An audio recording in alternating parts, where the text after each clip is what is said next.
मोहब्बत ना समझ होती है, समझाना जरूरी है। जो दिल में है उसे आंखों से कह जाना जरूरी है। उसूलों पे अगर आंच आए तो टकराना जरूरी है। जो जिंदा हो तो जिंदा नजर आना जरूरी है।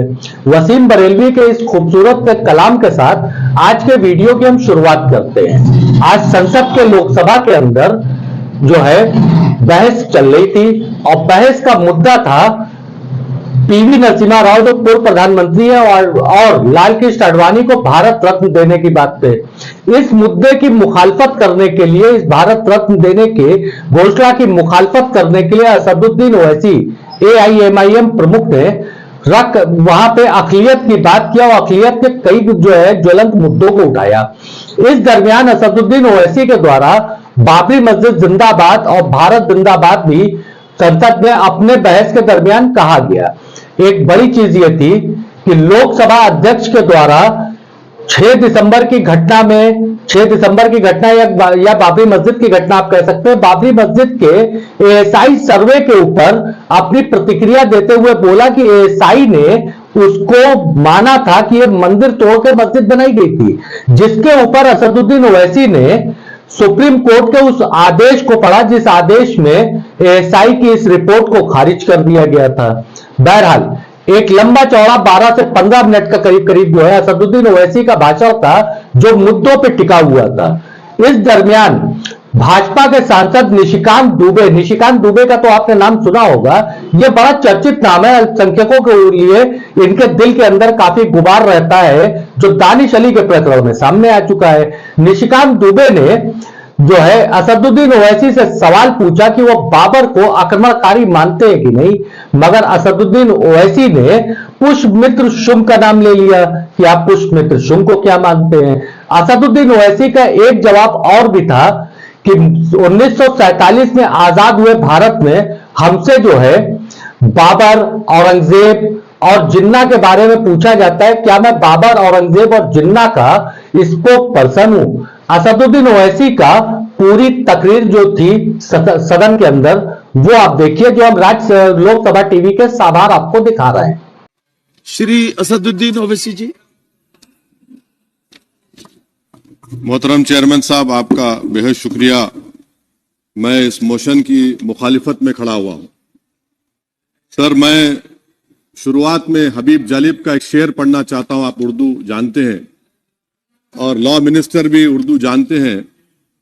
हबीब जालिब ने कहा था कि हुक्मरान हो गए कमीने लोग, खाक में मिल गए नगीने लोग, हर मुहिब वतन जलील हुआ, रात का फासला तवील हुआ, आमिरों के गीत जो गाते रहे वही नामो दाद पाते रहे, रहजनों ने रहजनी की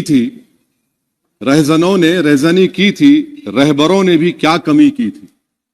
सर, मैं अभी सुन रहा था हमारे शिंदे ग्रुप के शिवसेना के पार्टी लीडर अपनी तकरीर कह रहे थे, कहा कि 6 दिसंबर में जब बाबरी मस्जिद को शहीद किया जा रहा था तो उस वक्त के वजीर आजम नरसिम्हा राव पूजा कर रहे थे, आप ही ने कहा और कहा कि वो डिस्टर्ब नहीं करना।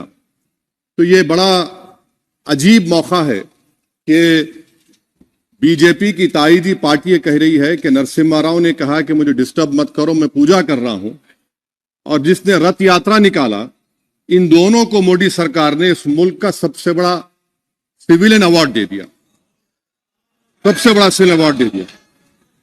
तो ये बताता है कि इंसाफ जिंदा है या जुल्म को बरकरार रखा जा रहा है। तीसरी बात यह है कि सर, इस ऐवान में सियासी पार्टियां आएंगी चले जाएंगी, आप आए मैं आया हम भी चले जाएंगे, मैं जमीन की गिजा बन जाऊंगा, यह ऐवान तो बाकी रहेगा। मगर सर, मैं ताजुब कर रहा हूं कि लोकसभा मुख्तलिफ आवाजों में कैसे बोल सकता है।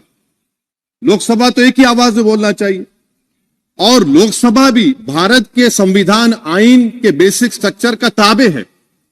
और सर, ये इसलिए कह रहा हूं कि 16 दिसंबर को ये ले कर देता हूं, 16 दिसंबर 1992 को इसी लोकसभा ने एक रेजोल्यूशन पास किया था आप इजाजत दीजिए तो मैं पढ़ता हूं सर।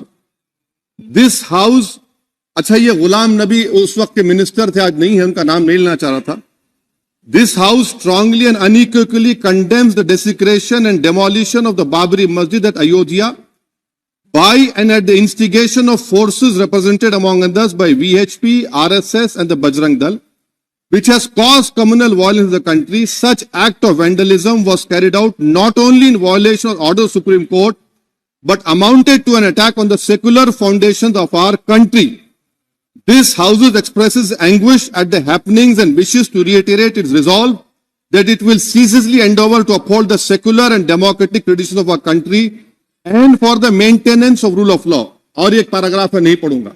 मैं ताजुब कर रहा हूं कि जब इस ऐवान ने एक रेजोल्यूशन पास किया तो हुकूमत आएगी जाएगी, और हुकूमत ये मोदी हुकूमत जश्न मना रही है जो 6 दिसंबर को हुआ। तो ये एक बात है सर। चौथी बात यह है कि सर, नहीं, 6 दिसंबर के ऊपर कोई जश्न नहीं है। राम मंदिर के निर्माण की जो प्रतिष्ठा हुई है उसको संबोधन कर रहे हैं, और वो सर्वोच्च न्यायालय के द्वारा तथ्यों के आधार पर दिए गए निर्णय के कारण से हुआ है। सर्वोच्च न्यायालय का निर्णय है, तो तथ्यों के आधार पर निर्णय है। वो विषय आपने बोल दिया, ठीक है, ओके। परंतु जो मंदिर का निर्माण है वो नियमानुसार सर्वोच्च न्यायालय के निर्णय से तथ्यों को देख करके। एक सेकंड, आप इस्लाम के बहुत जानकार हैं, विद्वान हैं वैसे भी अब कानून के। यदि किसी अन्य धर्म के स्थान पर मस्जिद बनाई जाए तो शायद उसको मान्य नहीं किया जाता। अभी ASI ने, सुप्रीम कोर्ट ने स्वीकार किया है कि वहां पर राम मंदिर था। तो इस विषय केवल यह है कि वहां पर राम मंदिर ठीक बना कि नहीं बना, वो विषय हो गया। तो कृपया इस पर यदि आप कुछ बोले तो बोले प्लीज। सर मैं आपको गलत साबित कर दूंगा सर। और मैंने रुक तो जाइए बड़ी इज्जत के साथ सर, मैं आपकी बड़ी इज्जत करता हूं सर। आपको मैं कोट कर रहा हूं सुप्रीम कोर्ट का जजमेंट, पैराग्राफ 1222 रोमन 17, उसमें लिखा गया है, the destruction of the mosque took place in breach of the order of status quo and the assurance given to this court. The destruction of the mosque and obliteration of Islamic structure was an egregious violation of the rule of law. Egregious का मतलब जो छोटी मोटी अंग्रेजी में आती है वो क्रिमिनल एक्ट कहा।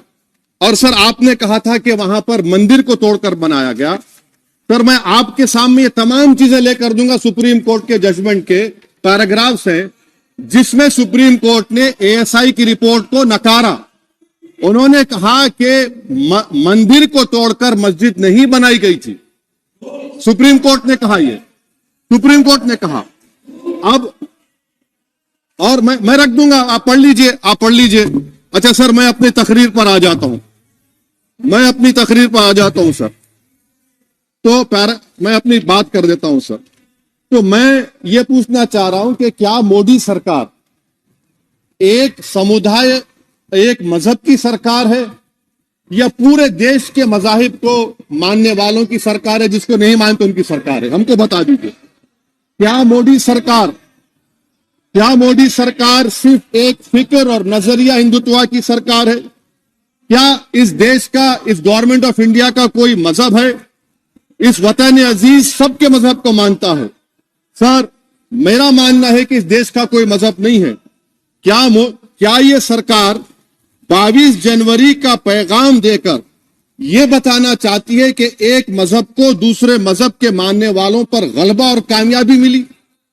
क्या आईन इसकी इजाजत देता है? क्या ये पैगाम आप जब ऐवान से दे रहे हैं तो 17 करोड़ मुसलमानों को आप क्या पैगाम दे रहे हैं? ये मैं आप पर छोड़ता हूं।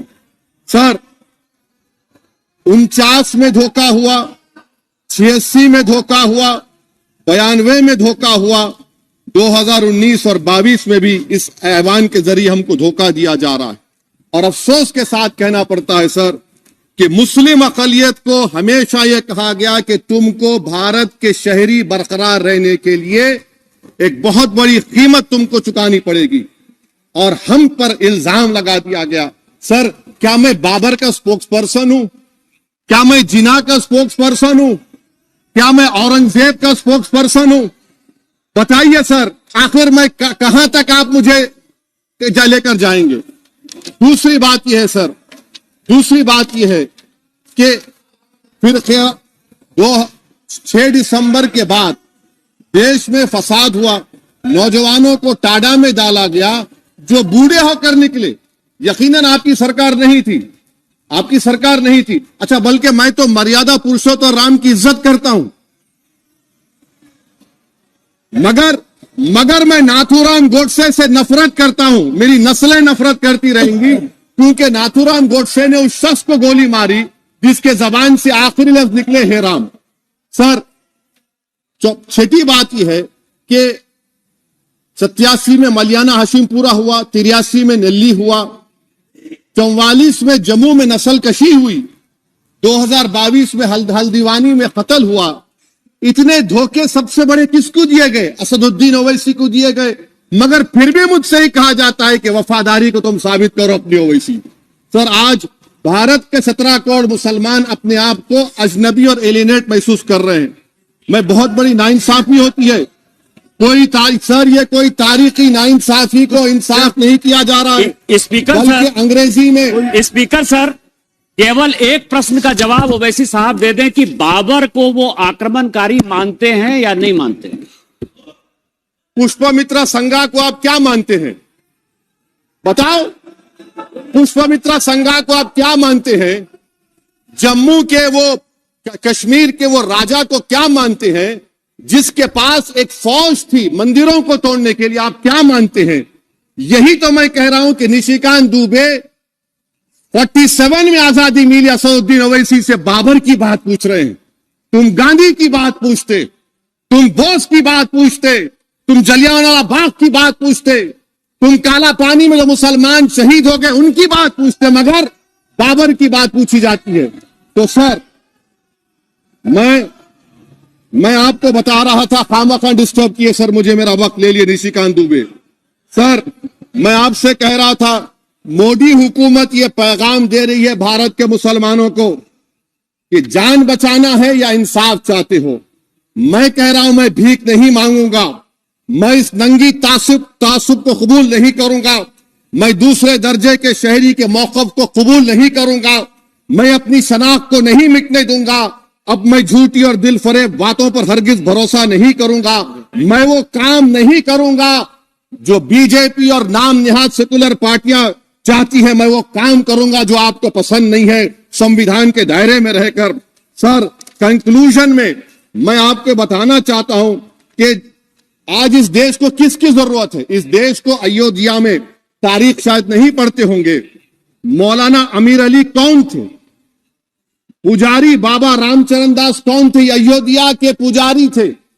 दोनों ने मिलकर अंग्रेजों के खिलाफ जंग लड़ी थी और दोनों ने, अंग्रेजों ने इनको गिरफ्तार किया और एक पेड़ पर मौलाना अमीर अली को और पुजारी रामचरण दास को फांसी दे दी गई। देश को इनकी जरूरत है। देश को शंभू प्रसाद, अचन खां, ये राजा देवी बख्श सिंह के फौज में थे, अंग्रेजों से मुकाबला किया, मुसलमान की लाश को जला दिया गया और शंभू प्रसाद को दफना दिया गया। इस देश को यह जरूरत है, देश को बाबा मोदी की जरूरत नहीं है। आज भारत को अयोध्या के मौलाना अमीर अली और रामचरण दास, अचन खान, शंभू खान की जरूरत है। सर, मैं अभी सुन रहा था ये नाम निहाद सेकुलर पार्टियों के बयानात को। क्या होता है सर, आप, खत्म कर रहा हूं, क्या होता है सर, जब काजी साहब गवाहों को लेकर दुल्हन के पास जाते कि तुमको निकाह कबूल है, तो दुल्हन शर्मा के खामोश बैठ जाती। तो इनकी खामोशी रजामंदी की अलामत है। जी जी। तो सर, मैं खत्म करने से पहले यह बताना चाह रहा हूं कि जब वजीर आजम जवाब देंगे तो क्या वो भारत के 140 करोड़ जनता के लिए जवाब देंगे या फिर सिर्फ हिंदुत्व की फिक्र रखने वालों का जवाब? मैं खत्म कर जवाब देंगे। मैं ये देश, दुनिया, मुसलमान देख रहा है।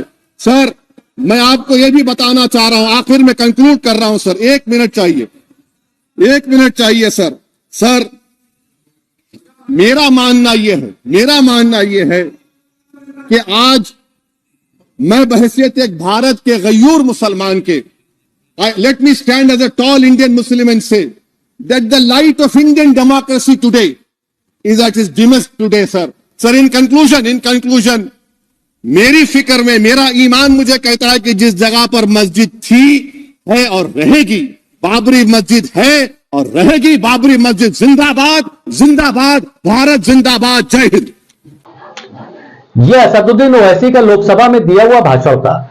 ऐसी खबरों के लिए जुड़े रहे हमारे साथ। आप हमारे चैनल को सब्सक्राइब करें, बेल आइकॉन बजाना ना भूलें। हमारा वीडियो अगर आपको पसंद आता है तो वीडियो को लाइक करें, अपने नजरियों को कमेंट बॉक्स में दें। आपके नजरियों का हमको इंतजार रहता है। हमारी स्वतंत्र पत्रकारिता को प्रोत्साहन करने के लिए आप थैंक्स बटन भी दबा सकते हैं। मैं तारिक आजमी, अल्लाह हाफिज।